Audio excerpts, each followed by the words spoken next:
For more on this, joined now by Professor Mark Swilling, co-director of the Centre for Sustainability Transitions at the University of Stellenbosch. Professor, good afternoon to you. Really do appreciate the time. Earlier today on Newzroom Afrika, channel 405, Professor of Disaster Studies, Professor de Walt van Niekerk, said that in his view, the legislation around a state of national disaster was simply not appropriate for this kind of problem.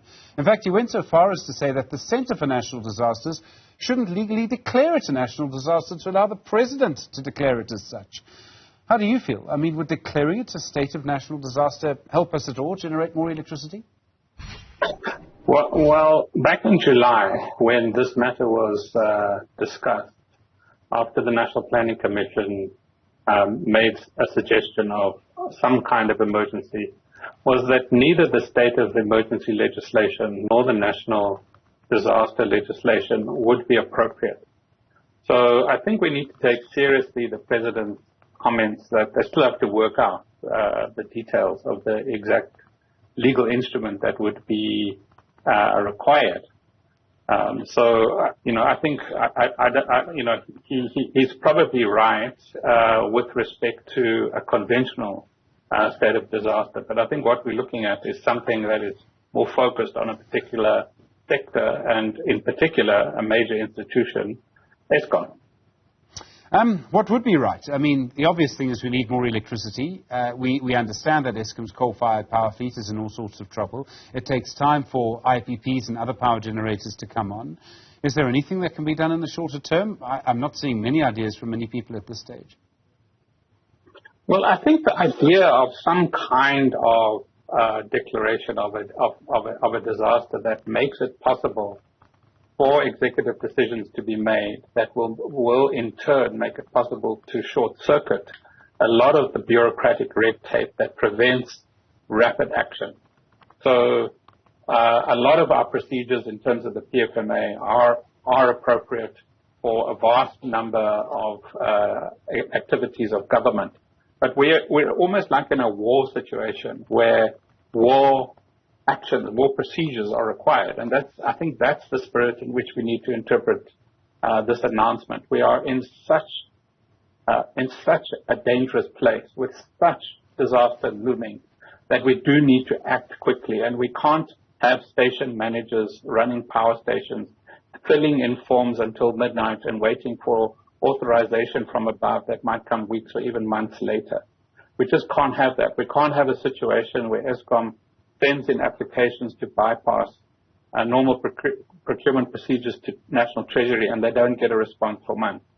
That kind of thing just massively worsens the situation. So I would envisage that's the kind of interventions that are going to be made possible. The big danger, of course, is that it opens the door for corruption. It also opens the door for maybe inappropriate decisions, like the car power ships on a 20-year contract rather than a short 3 to 5 year contract.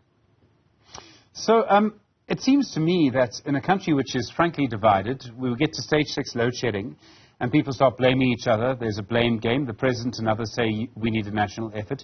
You say we need a national effort.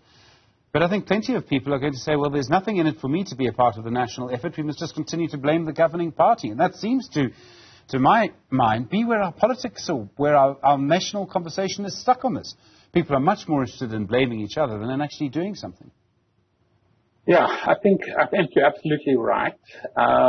There's a lot of blaming between political leaders themselves. The political leadership has also blamed Eskom, and Eskom blames the government, and Eskom blames local governments, and local governments blame the citizens. So everybody's blaming everybody else. But what is also happening is that ordinary households and businesses are getting fed up, and they are now turning to their own solutions.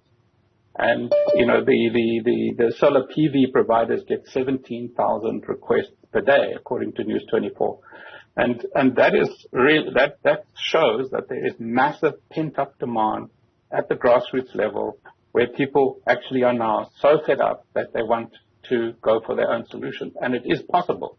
And there have been noises out of the president this week that that's part of the solution. It's not just a state of disaster on its own, it's a multi-pronged strategy, and that actually might move things forward. A disaster that undoes the red tape, a deregulation of grassroots installations, and the acceleration of renewables. That in combination could end load shedding, not in a year, like we've just heard, but 2 years. I mean, people have been talking about a year. You say it won't happen. It'll take at least 2 years. And that's, on a best case scenario, I'm presuming. Yes.